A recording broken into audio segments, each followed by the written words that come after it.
Hello everyone, myself Dr. Urmila Panghal, Associate Professor Dayanand महिला महाविद्यालय कुरुक्षेत्र। आज मैं आपसे बात करूंगी जनरलाइज्ड एंजाइटी डिसऑर्डर पर।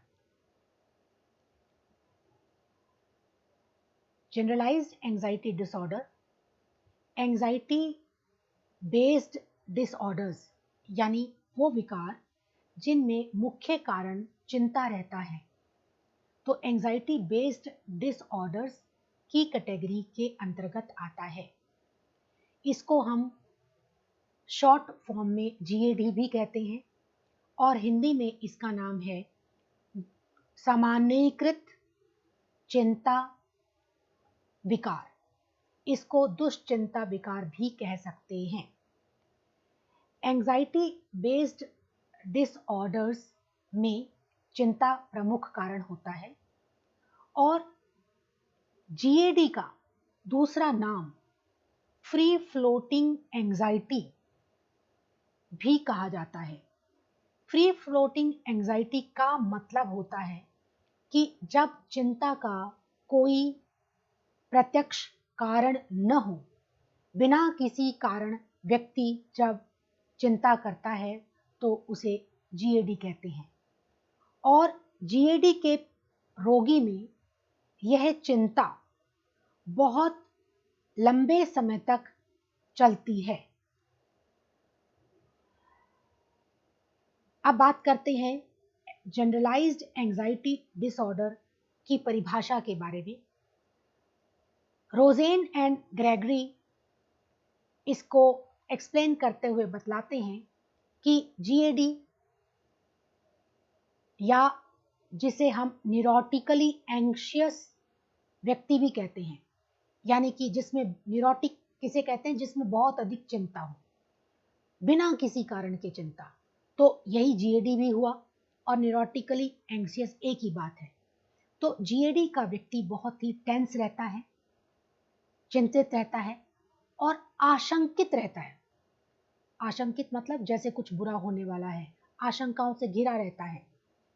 वह बहुत ही वेग यानी अस्पष्ट प्रकार की चिंता से, जिसका कि कोई कारण नहीं है, free floating anxiety. Free floating का अगर आप हिंदी में अर्थ देखेंगे, जो स्वतंत्र रूप से तैर रही है, यानी बिना किसी कारण के जब चिंता होती है, वो चिंता जो कि अस्पष्ट है, जिसका कि सोर्स नहीं पता है, जिसका कारण नहीं पता है, उसको हम जीएडी कहते हैं। कोलमैन ने भी इसको डिफाइन करते हुए कहा है कि यह बहुत ही व्यापक है। व्यापक मतलब बहुत ही वाइड है, बड़ा स्तर है चिंता का। और व्यापक के साथ साथ यह फ्री फ्लोटिंग है, यानी इस चिंता का कोई कारण नहीं है। किसी भी सिचुएशन या किसी भी ऑब्जेक्ट, वस्तु, इसका कोई कारण नहीं है। इसलिए यह चिंता बहुत ही व्यापक और दिशाहीन है, जिसका कोई कारण नहीं दिखाई पड़ता है। वो कौन सी कसौटियां हैं, क्राइटेरिया हैं, जिसके आधार पर हम ये कह सकते हैं कि ये लक्षण व्यक्ति में हैं, तो इनको हम जीएडी की कैटेगरी में डाल सकते हैं। DSM-4TR के अनुसार, DSM यानी डायग्नोस्टिक स्टैटिस्टिकल मैनुअल, एक ऐसा मैनुअल जिसमें कि मानसिक रोगों के विकारों का वर्गीकरण किया गया है। सबसे पहला क्राइटेरिया है कि एक व्यक्ति में बहुत अधिक चिंता होनी चाहिए, परेशानी होनी चाहिए, और ये 6 महीने से अधिक लगातार व्यक्ति इस ऐसी चिंता को झेल रहा हो। ऐसी चिंता जिसे कि कंट्रोल कर पाना मुश्किल होता है। ऐसी चिंता और परेशानी जिसका किसी और रोग से संबंध न हो। बहुत अधिक चिंता के होने के साथ साथ इन 6 लक्षणों में से कोई 3 लक्षण उपस्थित हों। नंबर 1, बेचैनी, रेस्टलेसनेस, यानी वो बहुत बेचैन रहता हो। बहुत जल्दी थक जाता हो और कंसंट्रेट करने में, यानी किसी भी काम को करते समय एकाग्रता वो न बना पाए, उसका व्यवहार बहुत ही चिड़चिड़ा होना चाहिए, उसे अपनी मांसपेशियों में तनाव अनुभव हो, मांसपेशियां खिंची खिंची सी, थकी थकी सी महसूस हो, और ऐसे व्यक्ति में नींद की डिस्टरबेंस होनी चाहिए। या तो नींद आती नहीं है, आ जाती है तो बीच बीच में नींद टूट जाती है। जीएडी के जो सिम्टम्स हैं वो, उससे व्यक्ति दुखी होना चाहिए, परेशान होना चाहिए, और उसकी आम जिंदगी की कार्यशैली में रुकावट आनी चाहिए, परेशानी उत्पन्न होनी चाहिए, तब हम ऐसे व्यक्ति को जीएडी का रोगी मानेंगे। वैसे तो क्राइटेरिया में हमने सिम्टम्स की ही बात की है। फिर एक बार इसको दोहरा देते हैं कि कौन से लक्षण मुख्य तौर पर दिखाई देते हैं जीएडी के रोगी में। सबसे पहला मसल टेंशन। रोगी के, जो जीएडी का रोगी होता है वो अपनी मांसपेशियों में हमेशा खिंचावट महसूस करता है। जैसे आमतौर पर आपने सर्वाइकल यानी कि गर्दन के दर्द के रोगियों को कहते हुए सुना होगा कि मेरी मसल्स बहुत टेंस हैं। स्वेटिंग, उनको पसीना बहुत अधिक आता है, हथेलियां पसीने से नम रहती हैं, हार्ट रेट बढ़ा हुआ रहता है। ऐसे व्यक्तियों में गैस बहुत ज़्यादा पेट में बनती है और बार बार यूरिन पास करने की इच्छा होती है, और ऐसे व्यक्ति को अत्यधिक चिंता के कारण पेट खराब रहता है, लूज मोशंस, दस्त लग जाते हैं। ऐसा व्यक्ति शिकायत करता है कि जैसे मेरा दम घुट रहा है।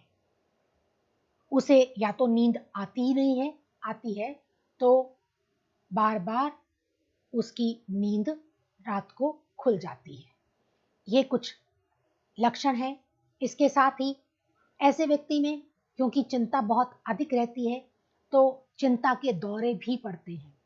इन दौरों में व्यक्ति चिल्लाता है कि मुझसे सांस नहीं लिया जा रहा, मेरा दम घुट रहा है, मैं मर जाऊंगा, और जोर जोर से चिल्ला करके लोगों को इकट्ठा कर लेता है और वो उनसे सिंपैथी चाहता है।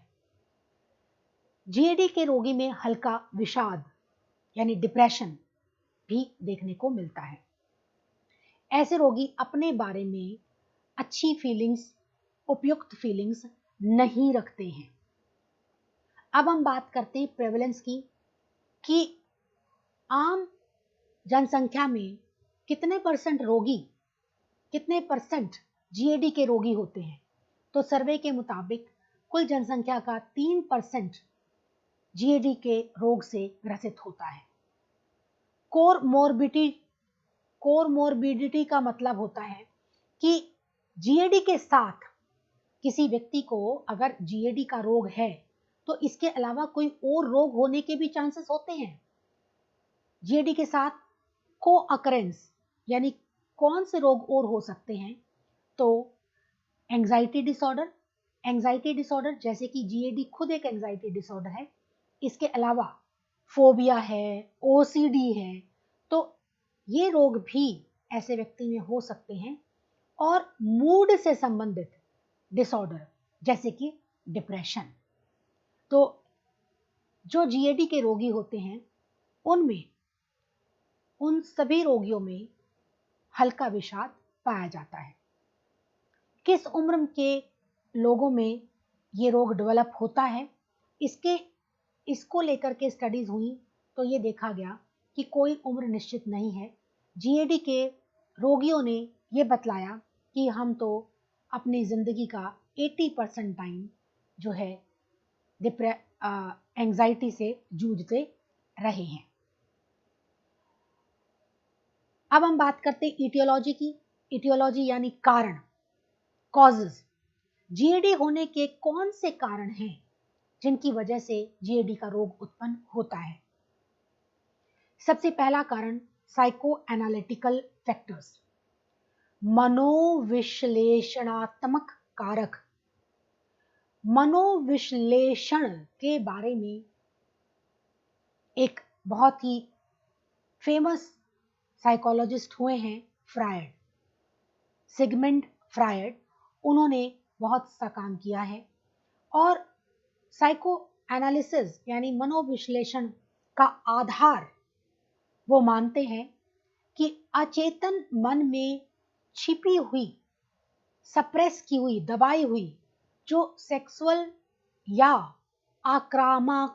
आक्रामक जो इच्छाएं हैं, आवेग हैं, वो कहीं ना कहीं हमारे व्यक्तित्व को प्रभावित करती हैं। तो जीएडी का कारण भी कहीं यही है कि जो हमारे अचेतन मन में सेक्सुअल डिजायर्स या अग्रेशन से संबंधित डिजायर्स को दबाया हुआ है या फिर कभी इनको प्रकट किया है, ऐसा बिहेवियर, आक्रामक बिहेवियर दिखाया है या सेक्सुअल बिहेवियर शो किया है, तो उस प्रदर्शन के बाद अगर पनिशमेंट मिला है तो कहीं ना कहीं ये रीजन जीएडी के उत्पन्न होने के लिए काफी है। अगला कारक है थ्रेट टू स्टेटस और गोल, लक्ष्य या प्रतिष्ठा को खतरा। जब किसी व्यक्ति की प्रतिष्ठा या लक्ष्य पर खतरा आ जाता है तो भी व्यक्ति में जीएडी के लक्षण उत्पन्न हो जाते हैं। यहाँ एक एग्जाम्पल के माध्यम से मैं बता रही हूँ कि एक डेंटिस्ट था जिसकी प्रैक्टिस बहुत बढ़िया चल रही थी, लेकिन 10 साल तक उसका डॉक्टरी का पेशा बहुत बढ़िया चला, लेकिन उसके बाद उसकी इनकम कम होने लगी और ये सोचकर, ये देखकर डॉक्टर बहुत चिंतित हो गया और इस अपनी इनकम को बढ़ाने के लिए उसने अपने वर्किंग आवर्स बढ़ा दिए। जहां वो 6 घंटे काम करता था, अब उसने 9 घंटे काम करना प्रारंभ कर दिया ताकि जो इनकम को वो बढ़ा सके। इनकम तो बढ़ गई, लेकिन जो चिंता के लक्षण उत्पन्न हुए थे वो चिंता कम नहीं हुई। अब उसने डॉक्टर के पास जाने की ठानी और वो डॉक्टर के पास जाता है, अपनी परिस्थितियां बताता है। डॉक्टर उसके केस का गहन अध्ययन करता है कि ऐसा क्यों है कि उसे लगातार चिंता बनी हुई है। तब उसकी पूरी केस हिस्ट्री जानकर उसे पता चलता है कि बचपन में उसके पेरेंट्स ने उसके लिए बहुत हाई गोल, ऊंचे लक्ष्य रखे थे जिनको पाने में वो असमर्थ था। और जब लक्ष्य पाने में असफल व्यक्ति होता है तो कहीं ना कहीं फ्रस्ट्रेशन आती है और इस असफलता का दोष खुद पर व्यक्ति डालता है कि मैं काबिल नहीं हूं, यानी कि उसमें कमतर होने की भावना आ जाती है, इंफीरियोरिटी कॉम्प्लेक्स आ जाता है और अपने को अनुपयुक्त मानता है कि मैं तो जिंदगी में कुछ कर ही नहीं पाऊंगा।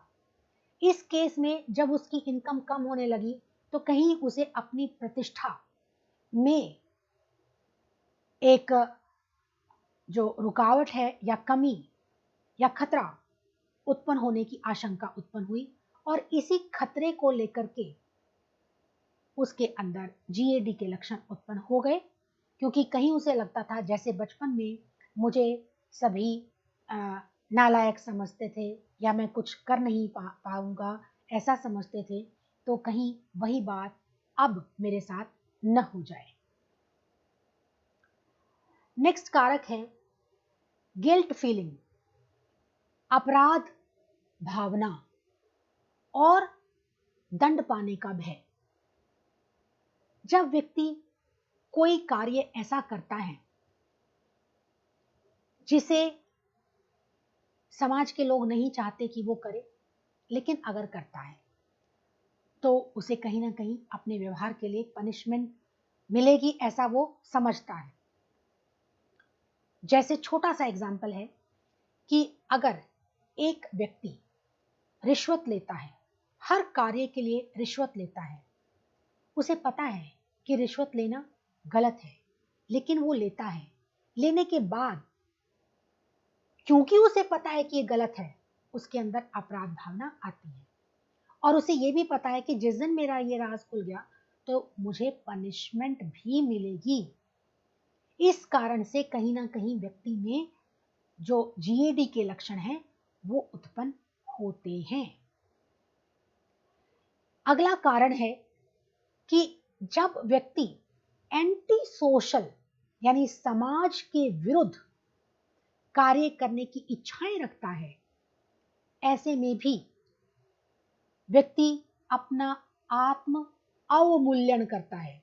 अवमूल्यन का मतलब अपने आप को कम आंकता है कि मैं कैसा व्यक्ति हूं, मैं समाज के विरोध में कार्य कर रहा हूं।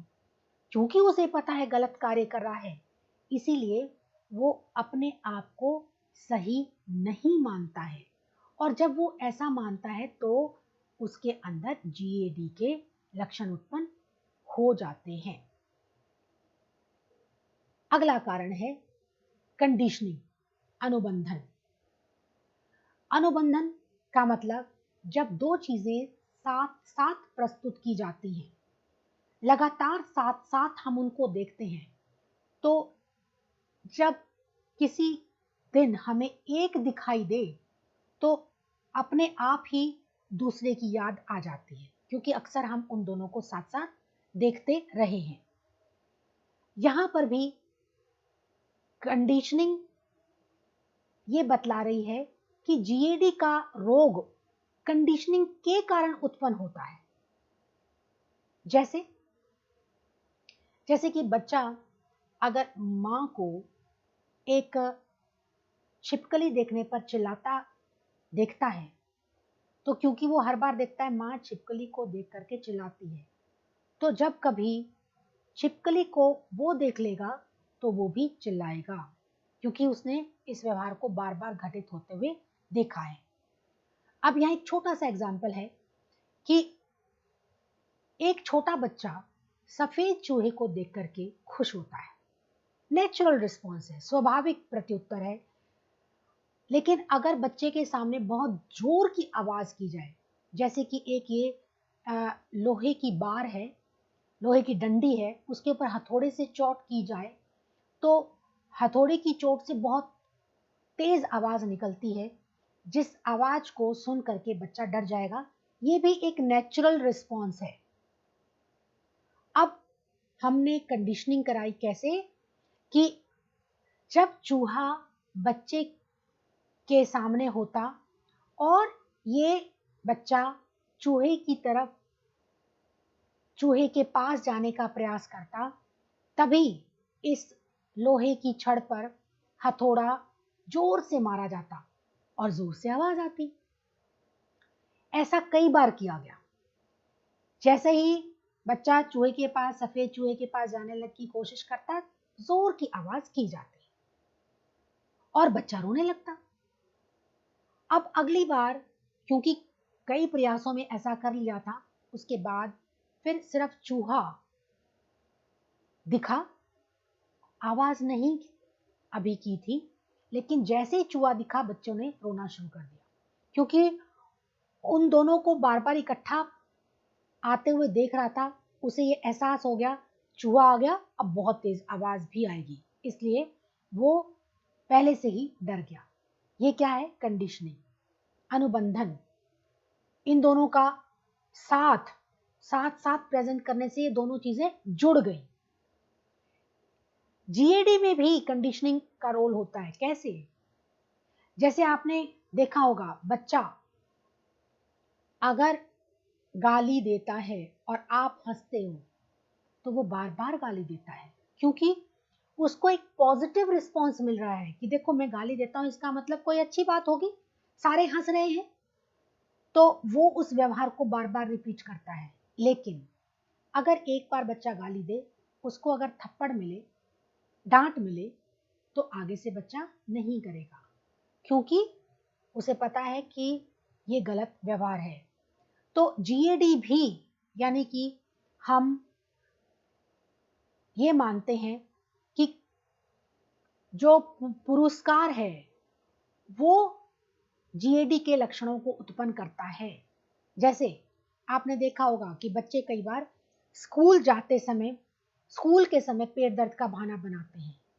क्यों? क्योंकि उन्हें पता है कि पेट दर्द के बहाना बनाने से स्कूल से छुट्टी मिल सकती है, स्कूल नहीं जाना पड़ेगा।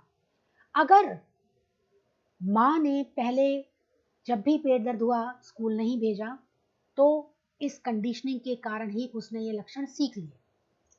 तो व्यक्ति विपरीत परिस्थितियों से बचने के लिए भी जीएडी के लक्षण उत्पन्न करना सीख लेता है। अगला मेन कारण है हेरिडिटी।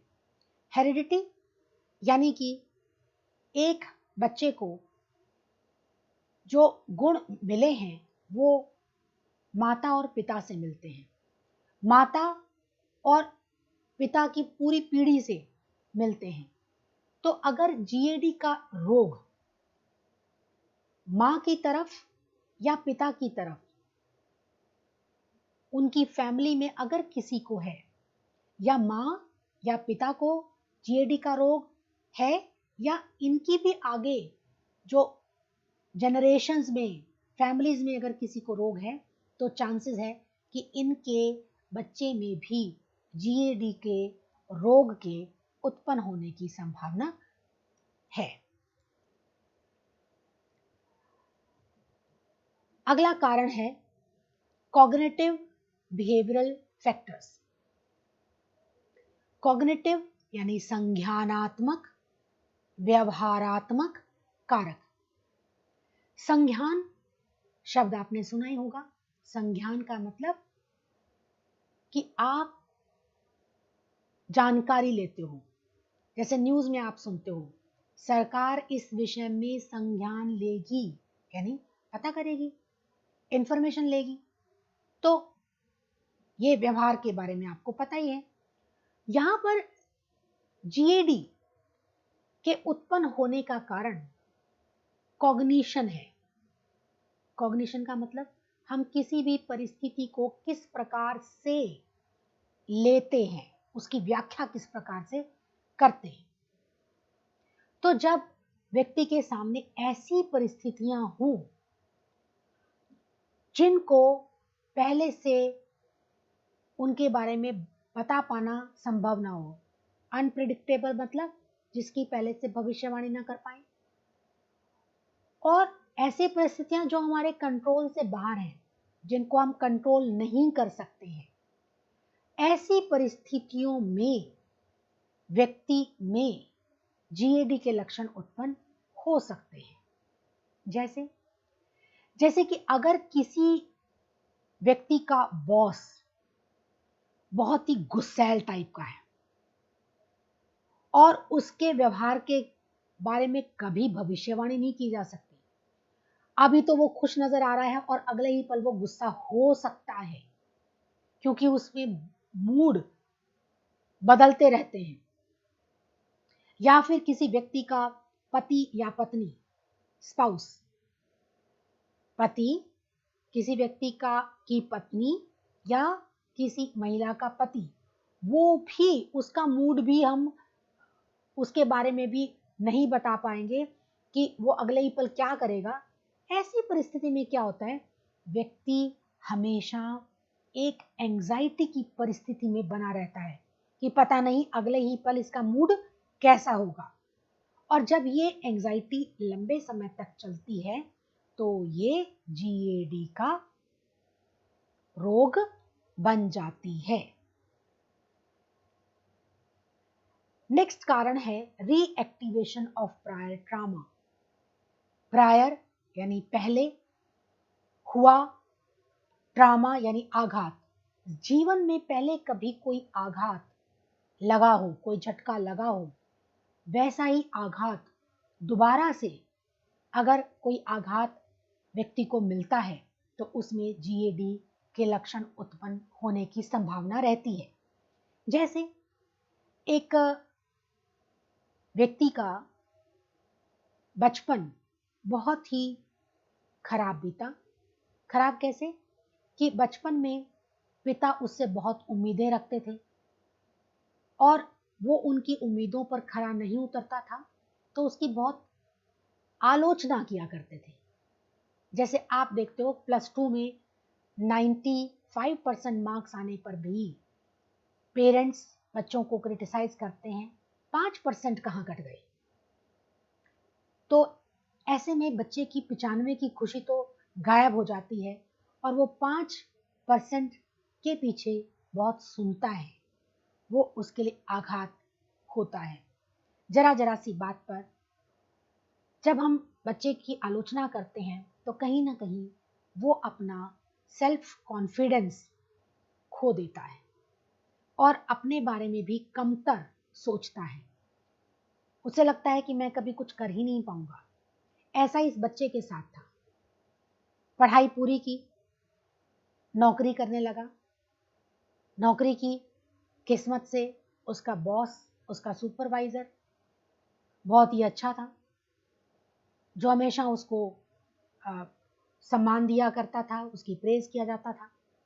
लेकिन कुछ समय के बाद उसके सुपरवाइजर की बदली हो गई और दूसरा सुपरवाइजर आ गया और दूसरा सुपरवाइजर बहुत ही कड़क था और बात बात पर उसको डांट दिया करता और उसकी आलोचना कर दिया करता। अब इस सुपरवाइजर ने कहीं उसके बचपन की याद ताजा कर दी, जिसके कारण उस व्यक्ति में GAD के लक्षण उत्पन्न हो गए।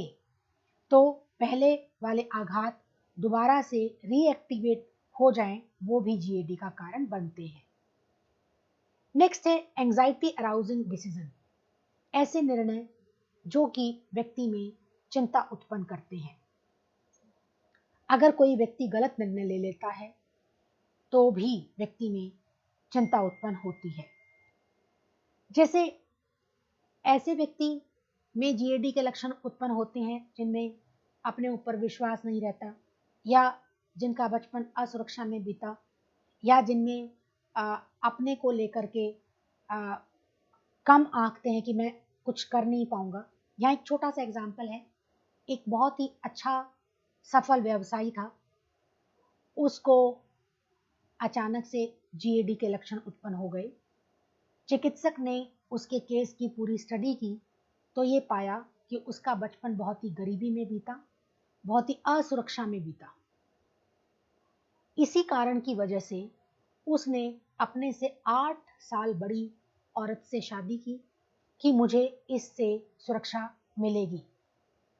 लेकिन कुछ समय के बाद उसने अपने से छोटी उम्र की लड़कियों में इंटरेस्ट दिखाना शुरू कर दिया और मन में ये आया कि मैं अपनी वाइफ को तलाक दे दूंगा। लेकिन इस विचार ने ही उसके अंदर GAD के लक्षण उत्पन्न कर दिए, क्योंकि ये वही पत्नी थी